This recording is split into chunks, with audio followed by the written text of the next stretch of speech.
Bonjour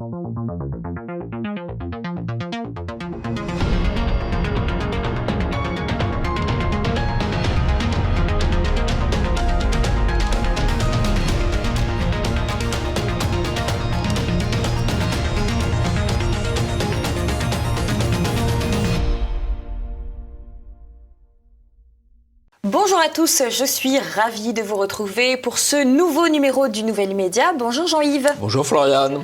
Alors, chers téléspectateurs, avant toute chose, je vous le rappelle, n'oubliez pas de cliquer sur le pouce en l'air, de nous laisser un commentaire. Vous pouvez également partager cette émission. Les commentaires, on les lit. D'ailleurs, je tiens à m'excuser, je vous prie de bien vouloir m'excuser pour la semaine dernière pour les liaisons dangereuses que j'ai commises. Voilà, c'est fait. Place au programme de cette semaine. On commencera avec l'image de la semaine, c'est la visite du pape à Marseille.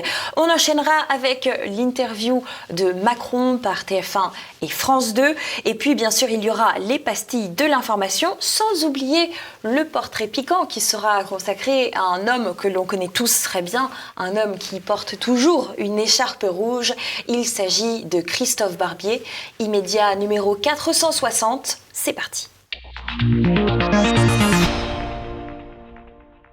Tout l'art de la propagande médiatique est un art de la pondération, entre amplification et minoration, entre surémotion et absence d'indignation. L'émotion, c'est pour le débarquement sur les côtes italiennes et espagnoles de dizaines de milliers d'Africains en âge de porter les armes. Bref, de l'émotion pour ce qui n'est rien d'autre qu'une invasion. L'absence d'indignation, c'est pour l'épuration ethnique des Arméniens du Haut-Karabakh. Des dizaines de milliers d'hommes, de femmes, d'enfants chassés de la terre de leurs ancêtres par des musulmans azéris.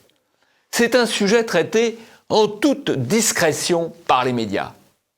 Étrange, non ?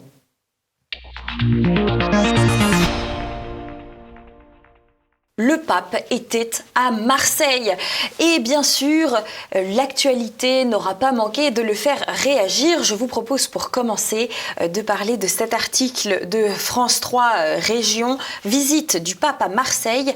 Il dit qu'on ne peut pas laisser crever les gens. Des fidèles saluent les prises de position du pape François. À la fin de cet article, il faut le noter parce qu'il parle essentiellement du pape François qui a dénoncé l'indifférence par rapport aux migrants qui sont arrivés à Lampedusa, bien sûr, on vous en parlait la semaine dernière. Et bien à la fin de cet article, tout de même, on rappelle que souvent qualifié de progressiste du fait de ses positions sur l'accueil des migrants et l'écologie, le pape a toutefois rouvert le débat sur l'euthanasie et l'avortement au cours de sa visite à Marseille. Il a dit on ne joue pas avec la vie, ni à son commencement, ni à sa fin. Mais ça, les médias en ont assez peu parlé, on reviendra là-dessus juste après. La revue de presse, quand on tape le pape Marseille sur la barre de recherche de Google, eh bien on tombe là-dessus. Sous la soutane du pape à Marseille, l'enfer pavé de bonnes intentions. C'est le JDD France Info. Visite du pape François à Marseille, il faut mettre des visages sur les migrants naufragés. Le pape François a reçu des sauvetages, un gilet de sauvetage de la part de l'ONG SOS Méditerranée, un cadeau très symbolique, le Huffington Post. La une courrier Picard à Marseille, le pape conclut un voyage consacré aux migrants par une messe géante. Et RFI, visite du pape François à Marseille, SOS Méditerranée alerte sur le sort des migrants en mer. Vous l'aurez compris, les médias se sont absolument focalisés sur cette affaire des migrants et sur les ONG qui en ont profité pour prendre la parole en plus de cette parole pontificale. Je voudrais vous rappeler tout de même qu'en 2016, ce n'est pas la première fois que le pape prend position politiquement de la sorte. En 2016, le pape François avait lavé les pieds de 11 migrants de diverses confessions. Il y avait des chrétiens, des musulmans ainsi que des migrants hindous. Donc ce n'est pas une première pour le pape, Jean-Yves. Non, c'est bis repetita. Bis repetita. Bis repetita. Alors ce qui est intéressant quand même, c'est d'abord le calendrier. Parce qu'on a eu une vague d'invasion migratoire sur Lampedusa, juste avant la visite du pape, qui s'est continuée pendant la visite du pape. Et on a eu aussi le même phénomène sur certaines plages espagnoles, aux Canaries notamment. Alors, je ne dis pas que c'est le pape qui a organisé ces débarquements massifs, mais la date de la visite du pape à Marseille est connue depuis des mois, et on peut penser que les groupes, les ONG et les groupes mafieux de passeurs ont pensé qu'il y avait là une opportunité pour une immigration massive sous forme d'invasion, puisque les systèmes immunitaires des pays européens seraient en quelque sorte neutralisés par la visite du pape. Donc il y a vraiment une conjonction de dates qui ne peut pas être un simple hasard, c'est une opération finalement de communication. La deuxième remarque qu'on peut faire, c'est que ces scènes de Lampedusa ou des Canaries sont exactement celles qu'avait décrites l'écrivain Jean Raspail dans Le Camp des Saints en 1973, c'est-à-dire précisément il y a 50 ans. Et dans Le Camp des Saints, il cite une déclaration d'un pape imaginaire qui explique qu'il faut faire venir tous ces gens, que la charité ne se divise pas, ne se mesure pas, qu'elle est totale ou elle n'est pas. Voici venir l'heure pour nous tous de rejeter les compromis où notre foi s'est dévoyée et de répondre enfin à l'universel amour pour lequel Dieu est mort sur la croix et pour lequel il est ressuscité. C'est presque mieux que le pape c'est originel. Mieux écrit que le pape originel, absolument. Alors, c'est un point de vue, au demeurant, qui est contesté par un certain nombre de théologiens.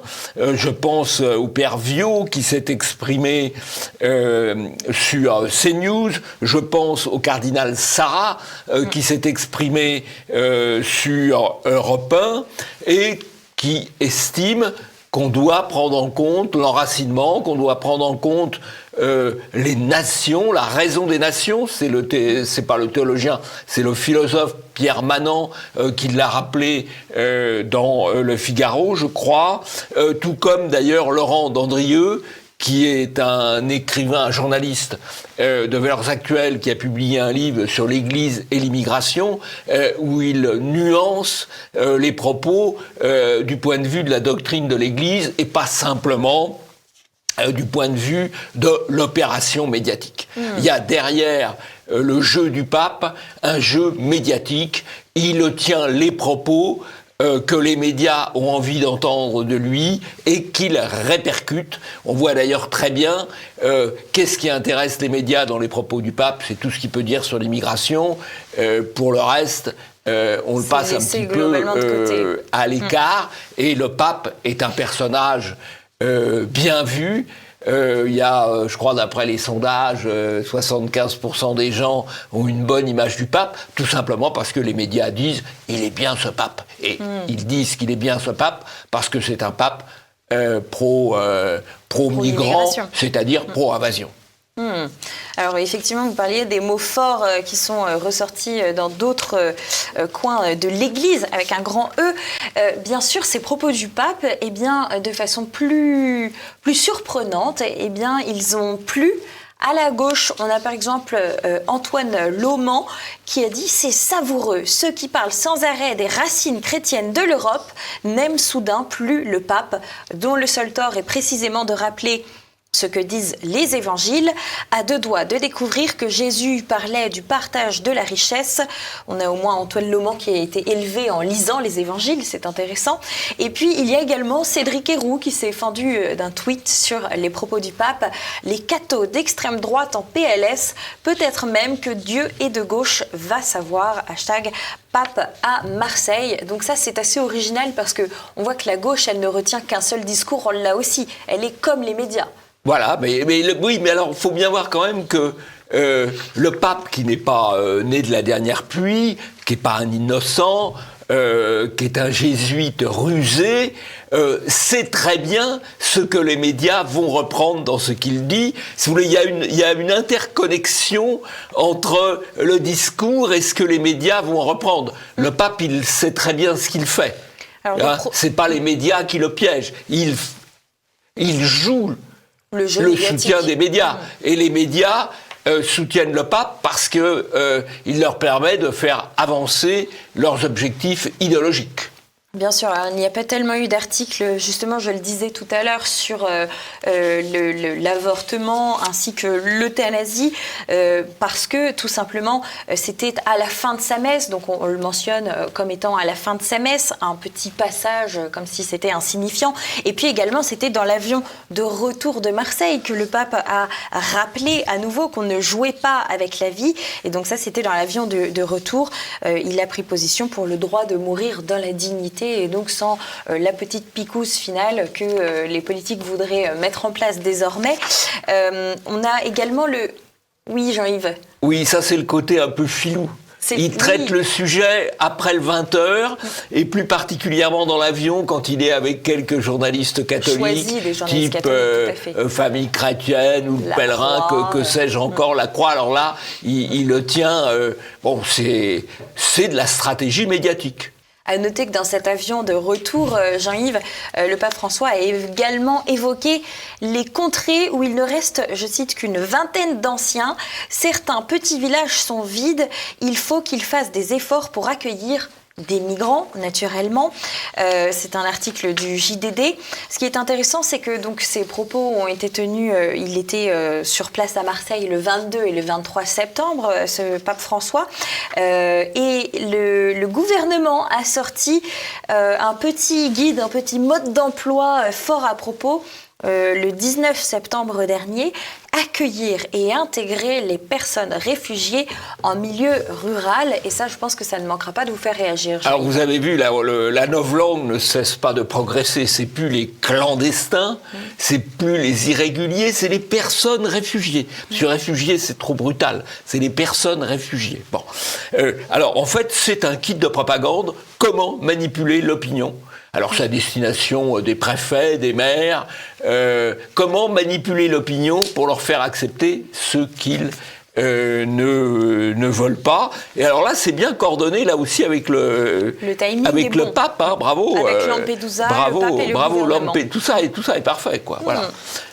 J'espère quand même que localement, les gens ne se laisseront pas complètement intoxiquer par cette propagande, il faut dire massive, parce que vous avez la propagande du haut, par les grands médias, par le pape, et puis vous avez la propagande du bas, avec comment il organise une réunion pour manipuler les gens, qui ont fait intervenir, enfin c'est terrible, tout ça avec l'argent des contribuables.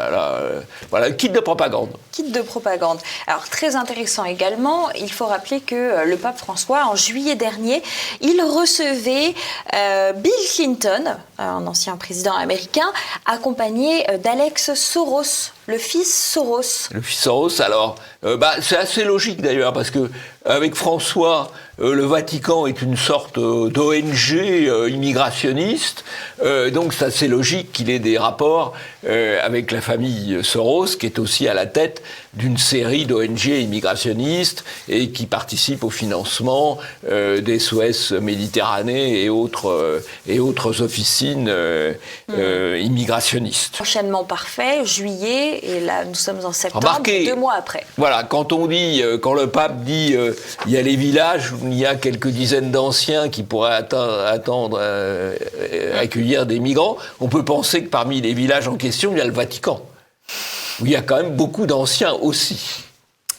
Certes. Alors, vous vous en doutez, chers téléspectateurs, une visite pontificale comme ça se prépare sur plusieurs mois en amont. Et puis, ça coûte de l'argent. Et là, les médias s'y sont intéressés en partie. Le Monde nous dit que le PDG de CMA-CGM est un mécène inattendu du voyage du pape à Marseille. Alors, le PDG de CMA-CGM, qui c'est ? Eh bien, il s'agit de Rodolphe Saadé, qui est le propriétaire de la Provence. et qui a été le premier patron à répondre présent pour le financement de cette visite du pape. LCI s'est demandé combien est-ce que ça coûtait sa visite et puis qui paye. Il nous explique que, donc effectivement, on a Rodolphe Saadé qui ressort. C'est un armateur français, hein, on vous en avait déjà parlé, mais qui a réalisé des bénéfices colossaux ces derniers temps. 23,5 milliards d'euros bénéfices nets. Voilà. CGA, CGM, c'est le 5e armateur mondial, voilà. Donc, dont les intérêts sont évidemment liés à la mondialisation. Tout à fait. Alors, il faut rappeler quand même que ce Saadé est le partenaire principal de l'OM. Il y a également, il est à la tête de Corse Matin, de La Tribune, La Provence, via sa société. Il y a également McCourt Global, qui est à la tête de l'OM, qui a répondu présent pour financer cette visite du pape. Et Sodexo également, parmi les nombreux groupes qui ont mis la main au portefeuille pour financer. Ça, c'est intéressant, Sodexo. Alors, Sodexo, c'est intéressant parce que c'est une entreprise qui a été en conflit à plusieurs reprises avec des masses de clandestins qui s'utilisent, puisque dans leur cuisine ou dans leurs arrière-salles. Mais c'est presque anecdotique. Ce qui est très significatif, c'est l'implication de Saadé, qui est le principal milliardaire marseillais, peut-on dire. Et là aussi, il y a des intérêts croisés. Il y a eu des intérêts croisés entre les opérations de migration, Lampedusa, les Canaries, le pape, la médiatisation et Marseille. D'ailleurs, le pape François n'a jamais dit qu'il venait en France, il a dit « je viens à Marseille ». Et il y a eu une opération de communication autour de Marseille, autour du principal employeur de Marseille, qui est M. Saadé, au cours de ses journaux, autour de son entreprise, autour de l'OM. Donc il y a des intérêts croisés. Et d'ailleurs, c'est eux qui ont financé une des opérations médiatiques du pape, c'est la descente ou la remontée, je ne sais plus, du Prado en papa mobile, qui est financé par ce mécénat privé. Donc on voit très bien le croisement des grands intérêts financiers, des intérêts de notoriété de la ville de Marseille, des intérêts médiatiques du pape, et des associations immigrationnistes. C'est ce qu'on appelle de la notoriété croisée. Chacun rend service à l'autre. Voilà. Hein? Et là, on retombe sur le pied. C'est très classique en communication. Vous êtes connu dans un domaine, un autre est connu dans un autre domaine, vous vous croisez, vous faites connaître les uns les autres. Si c'est pas évangélique, ça. Eh bien, restons là-dessus pour passer au dossier du jour qui, vous verrez, est en quelque sorte une continuation de cette visite pontificale. Le dossier du jour, il est bien sûr consacré à l'interview d'Emmanuel Macron. C'était sur le plateau de TF1 et de France 2 à l'Élysée. Il était interviewé le 24 septembre dernier. Quel était l'objectif ? Eh bien, c'est l'Élysée qui a fait savoir à ces deux grandes chaînes qu'il souhaitait revenir sur, je cite, une semaine historique d'une France qui réussit et qui montre le meilleur d'elle-même. Jean-Yves, juste un petit mot sur le mot historique. Il n'y a rien d'historique à l'échelle de l'histoire dans ces affaires-là, à part peut-être le débarquement de Lampedusa. Mais sinon, faire des matchs de rugby et accueillir le pape dans une visite médiatique, ça n'a rien d'historique, c'est de l'histoire médiatique. Ah oui, et Charles III, j'oubliais Charles III. Avec le magnifique tout ça, c'est de la paillette, c'est du médiatique, il n'y a rigoureusement rien d'historique. Au sens strict du terme. Il y a du médiatique, d'accord. Ça a donné une excuse pour une convocation des médias par Emmanuel Macron. Je vous propose de l'écouter parce que, bien sûr, les journalistes ne sont pas passés à côté de la question migratoire. On écoute ça tout de suite. Il y a le discours du pape sur les migrants. Et puis, il y a la réalité politique française, européenne. Oui. Est-ce que vous pouvez répondre au pape, par exemple ? Non, le pape a raison d'appeler à ce sursaut contre l'indifférence. Parce qu'à chaque fois qu'on parle du sujet de l'immigration, on parle de femmes et d'hommes, et il ne faut jamais l'oublier. Puis après... 28 000 morts en 10 ans. et je l'ai eu l'occasion moi-même de le dire, mais l'Europe est le continent qui fait le plus. Et donc, ce qu'il faut voir aujourd'hui, c'est que d'abord, nous, Français, nous faisons notre part. Il y a en moyenne environ 100 000 demandeurs d'asile chaque année dans notre pays. C'est une séquence très, très intéressante. C'est l'ouverture de la séquence. Et donc, on voit que les journalistes, en particulier Anne-Claire Coudray de TF1, Gaume Bouygues, s'appuient sur les déclarations du pape, pratiquement pour mettre en cause Macron, qui n'en ferait pas assez. Et Macron, là, il est tout à fait servi parce qu'il répond par le discours générosité, fermeté. Et l'aspect fermeté est servi par le discours médiatique tel qu'il est repris du pape par Anne-Claire Coudray. Donc finalement, ça lui rend service. Pour le reste, alors Anne-Claire Coudray, grande journaliste, École supérieure de journalisme de Lille. Donc là, on est dans le cœur du système médiatique. Voilà. Et au passage, Macron fait un petit coup d'enfumage sur les chiffres, puisqu'il dit on accueille 100 000 demandeurs d'asile. Non, c'est pas 100 000, c'est 140 à 150 000 l'année dernière, probablement plus cette année. Donc un petit coup d'enfumage au passage. Voilà, sans que les journalistes ne lui opposent de la résistance. Ni opposent, ni disent non, c'est pas 100 000, c'est 150 000. Là, ça, c'est pas du tout leur façon de voir les choses. Alors, Jean-Yves, la revue de presse qui parle donc de cette allocution, j'allais dire non, cette interview d'Emmanuel Macron qui était invité aux 20h, nous parle de 10,5 millions de téléspectateurs qui ont suivi cette interview, une interview pour conclure une semaine historique entre guillemets pour Europe 1, prix du carburant, migrants, Niger, l'intégralité de l'interview d'Emmanuel Macron aux 20h, ça c'est TF1. Alors il faut noter que à chaque fois on nous balance des chiffres comme ça, mais si on les remet dans un contexte, c'est très important le contexte. En avril dernier, Emmanuel Macron s'exprimait. Il y avait 15,1 millions de téléspectateurs. En mai dernier, 6 millions de téléspectateurs.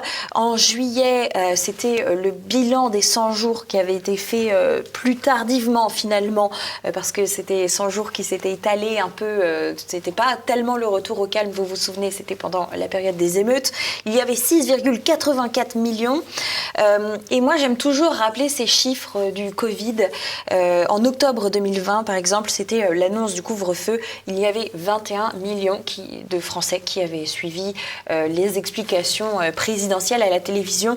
Donc voilà, comme ça vous avez le contexte, n'est pas si important que ça. Mais 10 millions, c'est pas mal. C'est pas mal. Alors c'est vrai qu'il a bénéficié. Qu'est-ce qui est historique pour lui, c'est qu'il a pu passer beaucoup à la télévision. On a vu Narcisse avec Philippe III, on a vu Narcisse avec le pape, on a vu Narcisse le soir avec Anne-Claire Coudray et Delahousse. Narcisse est content, c'est historique pour lui, il a occupé les médias. Voilà.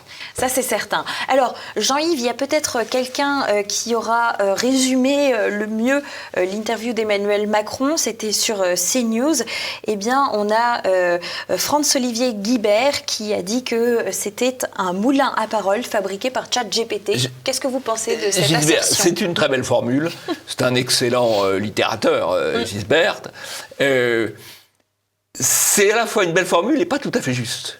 Parce que je ne pense pas que ChatGPT se serait autant trompé que Macron, parce que Macron, il en fume. Je vous ai cité, il dit 100 000 au lieu de 150 000 pour les demandeurs d'asile. Il explique que le SMIC a augmenté plus que l'inflation, c'est faux. Il explique que les salaires ont suivi l'inflation, c'est faux. Ils sont en retard de 4% par rapport à l'inflation. Il explique que les taxes sur l'essence, c'est la moitié, c'est faux, c'est un peu plus. Donc, c'est ChatGPT corrigé par l'enfumage et la mauvaise foi. Mais il est possible que ChatGPT puisse être aussi programmé dans ce sens-là. Bien sûr. Place désormais au pestil de l'information. On ne pouvait pas passer à côté. Une journaliste a été placée en garde à vue en France. Selon France 24, c'est une violation extrême de la liberté d'informer. Il s'agit de la journaliste du média Disclose, Ariane Lavrileux. Elle a passé 40 heures en garde à vue et elle était naturellement indignée et elle estime qu'un nouveau cap a été franchi dans la liberté d'informer. Le Monde a repris cette information. Également, France Info, c'est une attaque claire, nette et précise contre la liberté d'informer. Ce sont donc bien sûr, vous l'aurez compris, les propos d'Ariane Lavrileux. 20 minutes après la garde à vue d'Ariane Lavrileux, 3 journalistes de Libération convoqués par la police. Et puis, Le Figaro, après la garde à vue d'une journaliste, un ex-militaire mis en examen pour divulgation du secret défense. Alors, il y a eu quand même beaucoup de gardes à vue suite à cette affaire. Alors, c'est une affaire effectivement de secret défense. Donc, ce qui peut expliquer la méthode, en quelque sorte, du pouvoir pour protéger le secret défense. Et le secret défense en liaison avec des affaires terroristes, et notamment en liaison avec les liens que la France peut entretenir avec l'Égypte, qui combat quand même assez fortement certains milieux islamistes. Bon. Et cette journaliste est quand même assez engagée, à gauche évidemment, plutôt du côté islamiste d'ailleurs. Elle avait notamment intervenu de manière très, très violente contre SOS Chrétiens d'Orient à un moment donné. Dans Mediapart. Et donc, elle a tous les critères pour bénéficier d'un soutien de ses confrères. Il faut dire qu'évidemment, le gouvernement et l'armée cherchent à protéger le secret défense. Ils ont 2 raisons de protéger le secret défense, ils en ont beaucoup. Ils en ont une par rapport au terrorisme, ils en ont une aussi, probablement, mais là les journalistes ne font pas beaucoup d'investigations, par rapport à l'Ukraine, puisqu'évidemment qu'à chaque fois qu'il y a des livraisons d'armes, il y a aussi des éléments de secret quant à la manière dont on peut aider ou non les Ukrainiens à qui on livre les armes de s'en servir. Qui se baladent d'ailleurs partout dans le monde entier. Donc il y a un intérêt à rappeler quand même que le secret défense, on joue pas avec. On peut comprendre ça de la part de l'État. Voilà. Et puis c'est vrai que les journalistes, ils vont venir défendre. Ils sont au moins précautionneux avec Assange, par exemple. Hein. Oui, c'est certain. Mais c'est très rare quand même, un journaliste en garde à vue, il faut le noter. Donc il faut le noter, absolument. Il faut le noter, et puis ça pose la question du secret de la source. Par ailleurs, cette enquête et cette mise en examen de l'ancien militaire, elle est classée et couverte sous le secret de l'instruction, qui là, normalement, ne sera pas violé, à part si un journaliste... Là, le secret de l'instruction est en plus doublé probablement du secret défense. Exactement. Ouais. Jordan Bardella était l'invité de BFM TV et ce qui va nous intéresser, c'est non pas ce qu'il a pu dire, comment est-ce qu'on l'a questionné, mais une petite méthode originale. Vous allez en comprendre toute la saveur dans quelques instants grâce à vous, Jean-Yves. Ce sont les bandeaux que l'on met au moment où Jordan Bardella s'exprime. On a les bandeaux, j'ai noté 4 bandeaux. Insistant, le RN sur le banc des accusés. Inflation, les fausses bonnes idées du RN, point d'interrogation. Reconquête RN, bonnet blanc et blanc bonnet, point d'interrogation encore. Et Lampedusa, 2 points, l'échec de l'extrême droite. Jean-Yves, avant de vous donner la parole, je rappelle que dans beaucoup d'établissements de santé, notamment avec les personnes âgées, BFM tourne en boucle, sans le son. Et que donc, quand on ne lit que les bandeaux, on imagine ce qu'il se passe. Alors, c'est très intéressant parce que les journalistes ont été assez agressifs avec Bardella, mais je serais tenté de dire que c'est normal. C'est habituel. Bardella a plutôt été assez bon, assez efficace de son point de vue. Simplement, cette petite titraille. Et la titraille, elle est là en permanence. C'est-à-dire que pendant 1 heure, les gens ont pu écouter Bardella, mais en même temps, ils lisaient. Et après, a fortiori, s'ils n'écoutaient pas, ce qui est en partie le cas, comme vous l'avez dit, ils lisaient le message négatif. Donc pendant 1 heure, ils ont reçu des messages négatifs. Ce sont des méthodes de propagande tout à fait malsaines. Alors je pense que d'un certain point de vue, les collaborateurs de Bardella devraient quand même suivre les bandeaux qui passent pendant que leur patron parle, parce que c'est quand même un sujet de désinformation majeure. BFM TV, on sait à quoi s'en tenir par ailleurs. Absolument. BFM TV, Drahi, le copain de Macron comme directeur de la rédaction, et j'en passe, quoi, voilà. Rassemblement national encore, mais cette fois-ci à l'Assemblée nationale.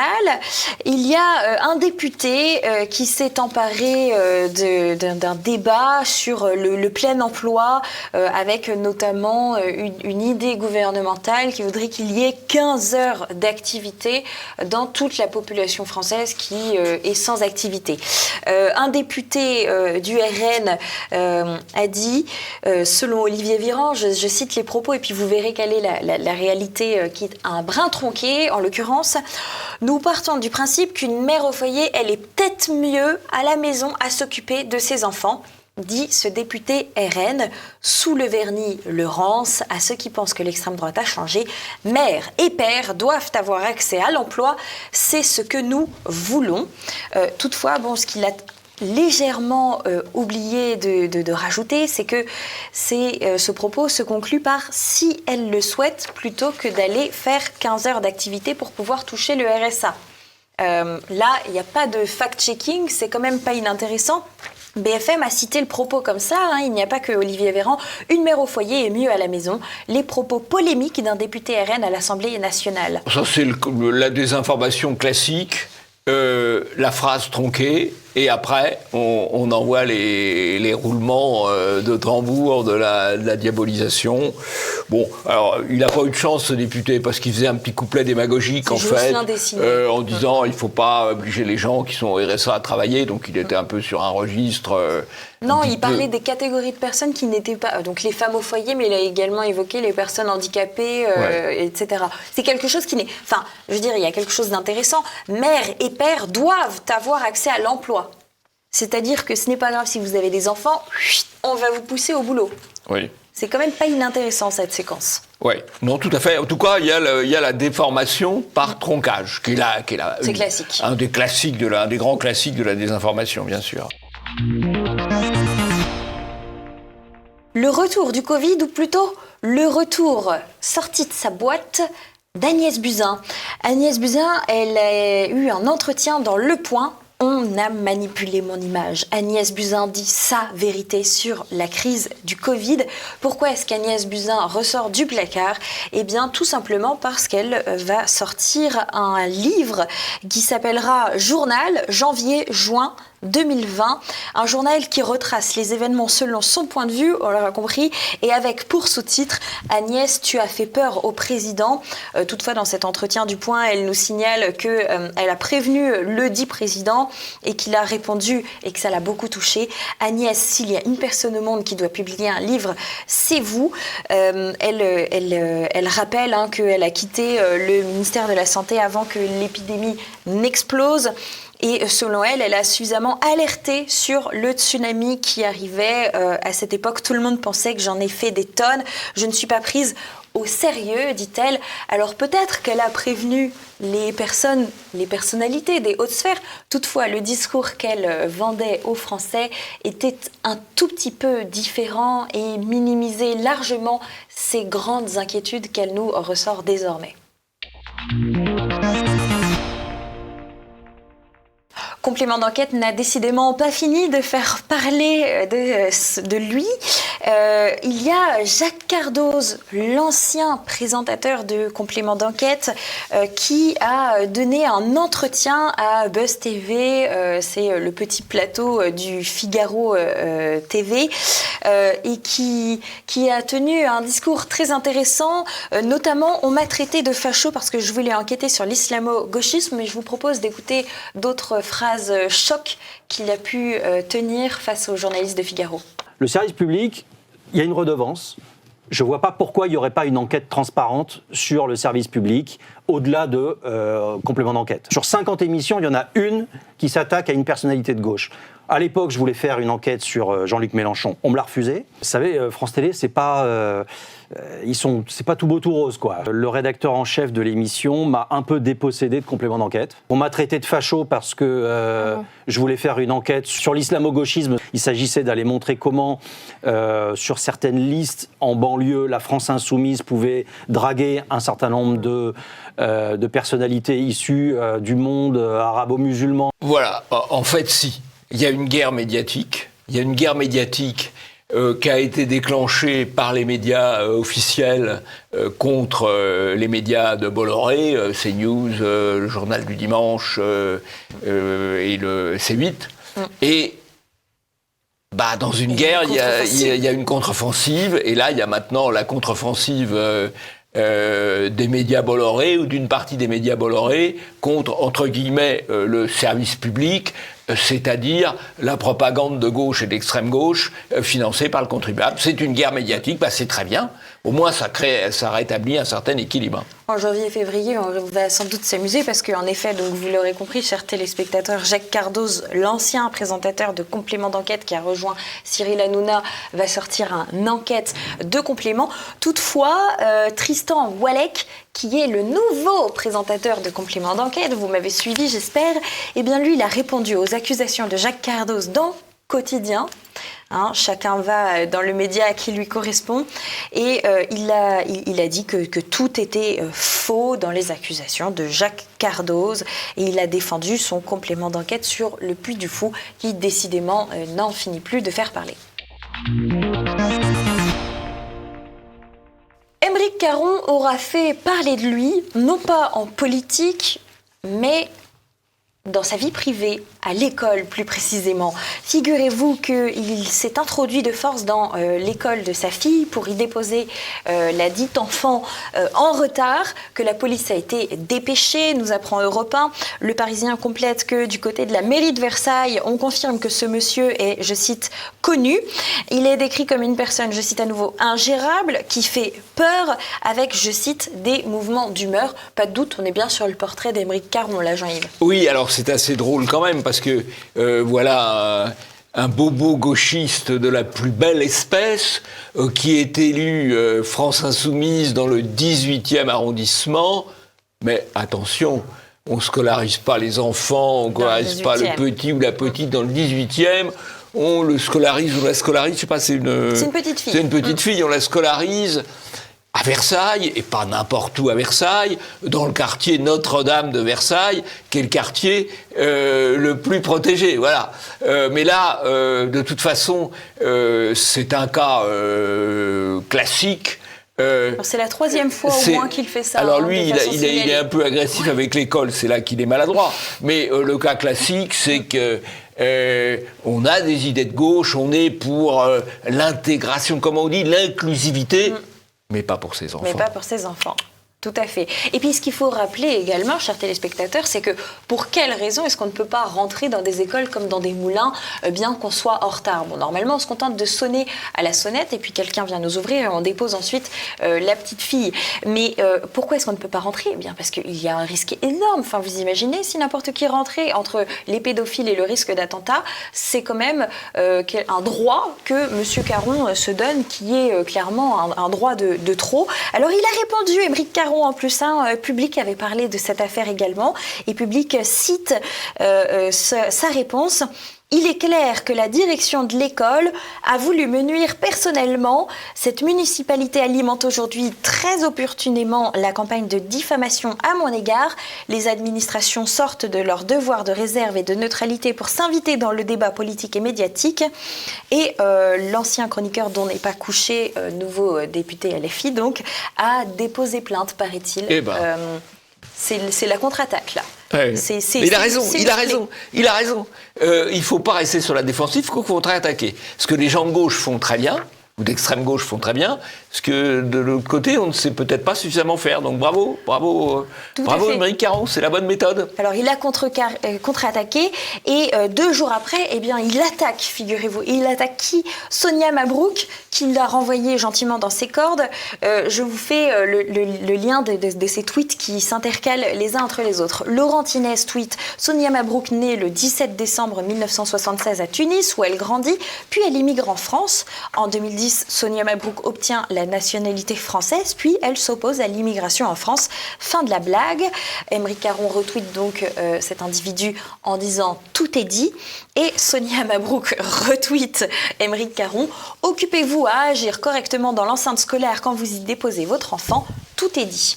Voilà. Ce qui est assez amusant quand même, c'est que ce type de gauche qui scolarise ses enfants quand même là où ils ne risquent pas trop d'être mélangés, reproche à Sonia Mabrouk ses origines. C'est quand même... il nous fait un combo là, hein, vraiment. C'est très salé, mais quand il s'agit d'Émeric Caron, on a l'habitude. Le drapeau de l'Arc de Triomphe a été fact-checké par La Voix du Nord. Cela n'a pas échappé à de nombreux spectateurs qui étaient témoins d'Emmanuel Macron qui recevait donc Charles III d'Angleterre à l'Arc de Triomphe devant la tombe du soldat inconnu. Et au-dessus d'eux, eh bien, qu'est-ce qui flottait ? Un drapeau français quasiment en lambeaux, du moins avec des déchirures tout à fait visibles. Eh bien, La Voix du Nord a choisi de fact-checker ça. Était-il déchiré, nous dit l'article.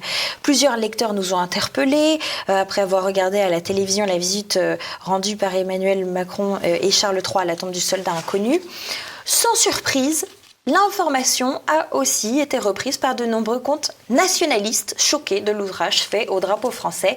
Interrogé sur les raisons pour lesquelles le drapeau était abîmé, l'Élysée n'a pas donné de suite. C'est intéressant ça, si on constate que le drapeau est déchiré, on est nationaliste, Jean-Yves.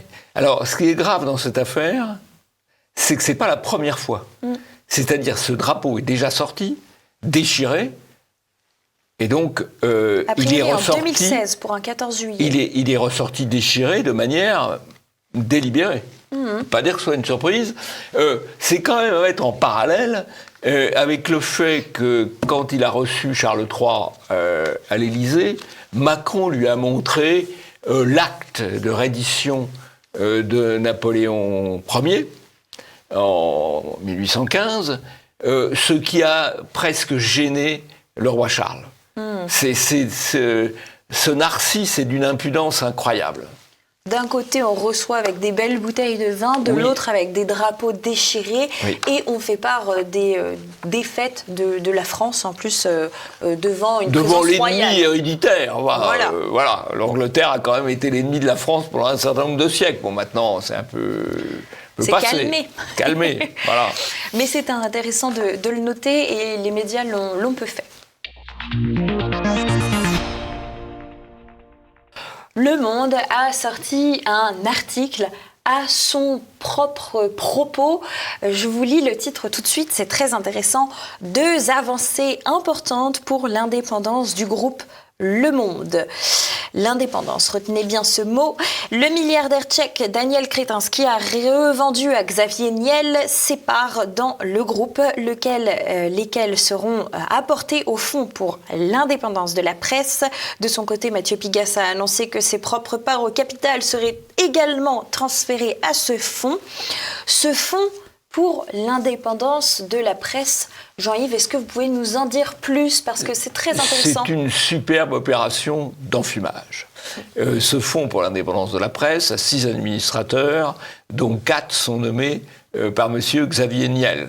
Donc autant dire que c'est toujours Niel qui est aux commandes.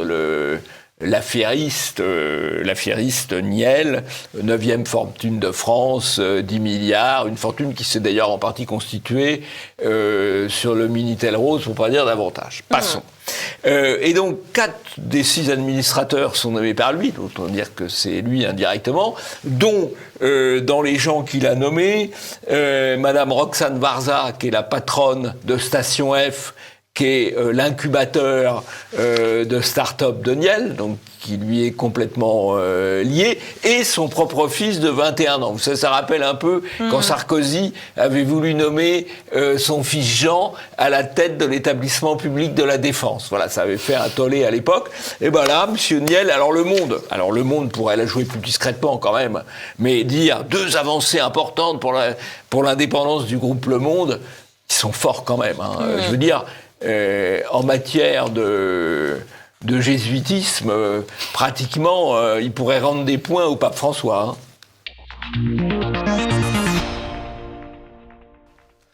Parlons d'un sujet dont les médias parlent assez peu, il s'agit de l'Arménie. On a quand même quelques articles qui sont les suivants. Les réfugiés du Haut-Karabakh sont arrivés en Arménie, au moins 28 000 personnes ont trouvé refuge. L'Arménie tourne le dos à Moscou et rebat les cartes de l'influence russe dans le Caucase, ça c'est challenge. La dépêche témoignage, 30 000 réfugiés du Haut-Karabakh sont déjà arrivés en Arménie.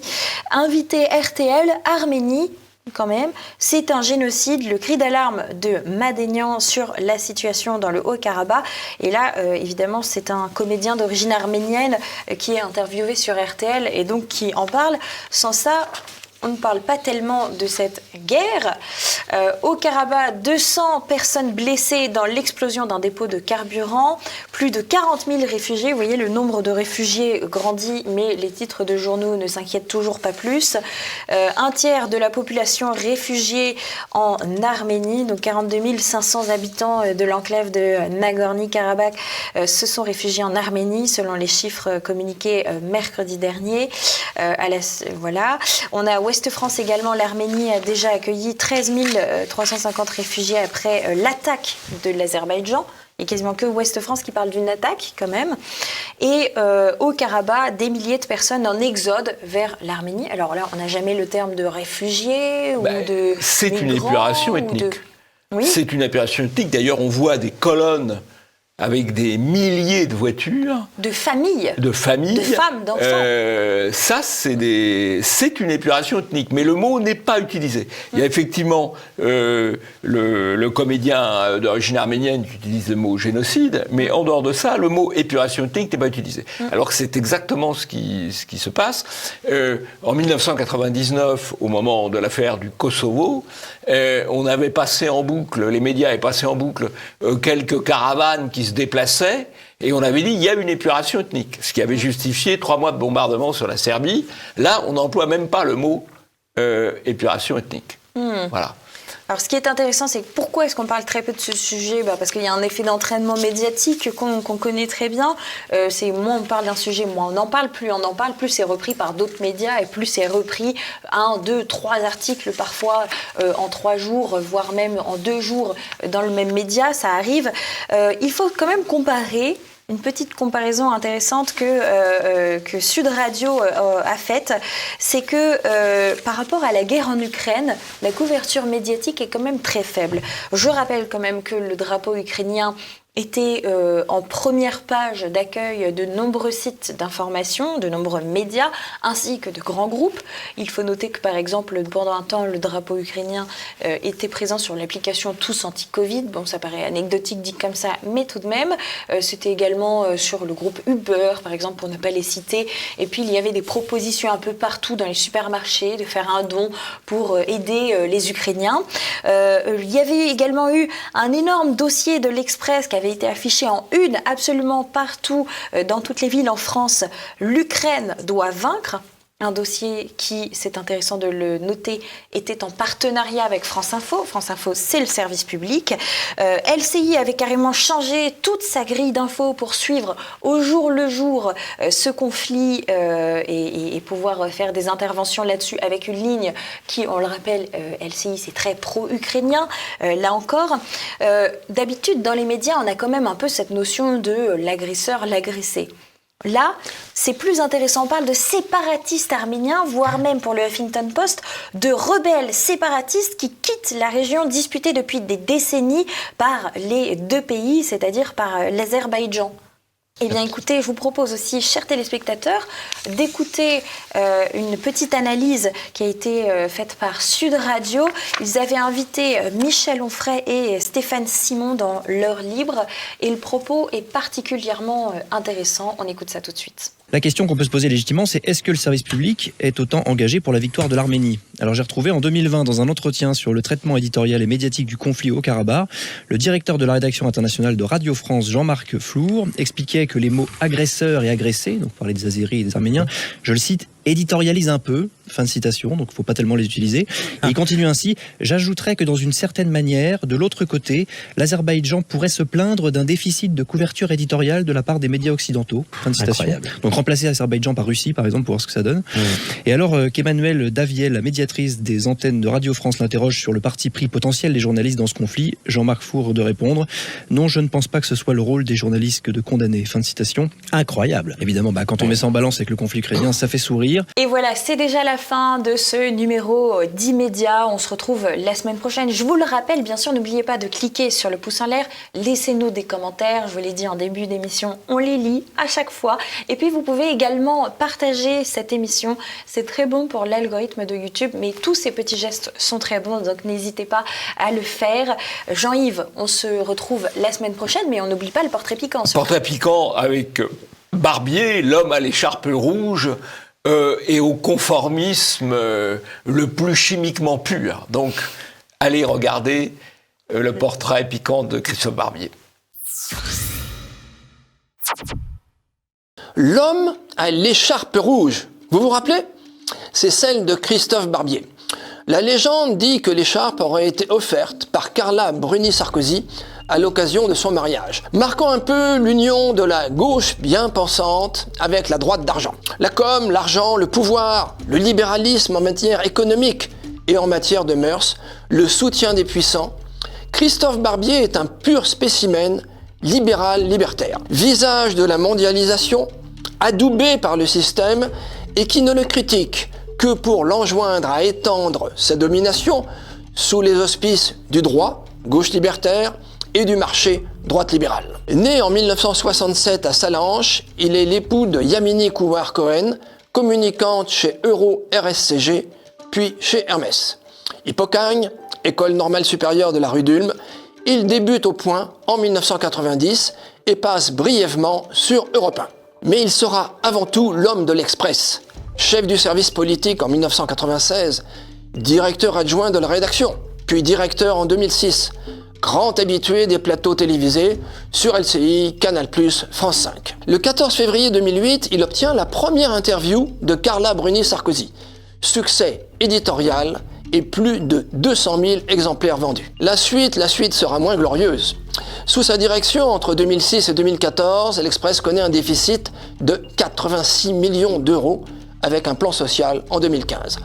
En octobre 2016, alors que la diffusion s'est effondrée, il est débarqué de la direction, mais reste éditorialiste avant de quitter le journal fin 2020. Entre-temps, il avait rejoint BFM TV, tout en étant présent sur Actualité Juive et Radio J. À l'automne 2021, le Tchèque Daniel Kretinsky le nomme rédacteur en chef de Franc-Tireur, un titre lancé pour défendre la politique d'Emmanuel Macron dans la perspective de l'élection présidentielle. Mais Christophe Barbier ne serait rien sans ces citations fameuses.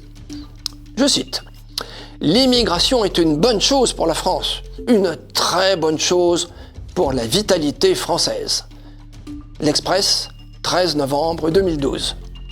Je continue. Il existe une série d'épisodes historiques qui ont permis de trancher, si j'ose dire, entre le bien et le mal, entre ce qui est de gauche et ce qui ne l'est pas. La gauche, c'est donc d'abord cela. C'est dans la règle du jeu, le 21 février 2013. Mais il y a mieux. Internet n'est pas un no man's land. On peut aussi combattre sur Internet juridiquement ceux qui violent la loi, et notamment la loi Guesso. On peut y aller. Il suffit que les autorités s'en donnent les moyens. Mais ça se régule, Internet. Entre nous, les Chinois y arrivent bien. C'est grandiose. Et c'était sur les grandes gueules de RMC le 3 janvier 2014.